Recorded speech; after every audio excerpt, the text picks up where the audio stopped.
ನಮಸ್ಕಾರ. ಈ ನೋಟ್ನ ನಾನು ನಟಿಯಾಗಿ ಅಲ್ಲ, ಸಾಮಾನ್ಯ ಪ್ರಜೆಯಾಗಿ ಬರೆಯುತ್ತಿದ್ದೇನೆ. ಇತ್ತೀಚೆಗೆ ನಡೆದ ಪ್ರಕರಣದ ಬಗ್ಗೆ ನನ್ನ ಮಾತು. ಮೊದಲನೆಯದಾಗಿ, ರೇಣುಕಾಸ್ವಾಮಿ ಅವರ ಆತ್ಮಕ್ಕೆ ಶಾಂತಿ ಸಿಗಲಿ.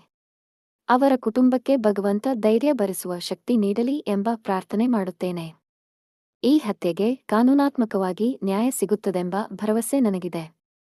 ನನ್ನನ್ನು ಚಿತ್ರರಂಗಕ್ಕೆ ಪರಿಚಯಿಸಿದ ನಟ ದರ್ಶನ್ ಸರ್ ನನಗೆ ಗುರು ಸಮಾನರು. ನನ್ನ ಜೀವನದ ತಪ್ಪುಗಳನ್ನು ತಿದ್ದಿ ಮಾರ್ಗದರ್ಶನ ನೀಡಿದಂತಹ ವ್ಯಕ್ತಿ ಇಂತಹ ಪ್ರಕರಣದಲ್ಲಿ ಭಾಗಿಯಾಗಿದ್ದಾರೆ ಎನ್ನುವುದು ನಂಬಲು ಸ್ವಲ್ಪ ಕಷ್ಟವಾಗುತ್ತಿದೆ.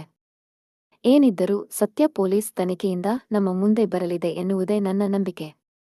ನನ್ನ ಮಾಧ್ಯಮ ಮಿತ್ರರು, ಈ ಕೇಸ್ನ ವರದಿಯಲ್ಲಿ ಪಾರದರ್ಶಕವಾಗಿರುತ್ತೀರಿ ಮತ್ತು ನಿಷ್ಪಕ್ಷವಾಗಿ ಕೆಲಸ ಮಾಡುತ್ತೀರಿ ಎಂದು ಆಶಿಸುತ್ತೇನೆ.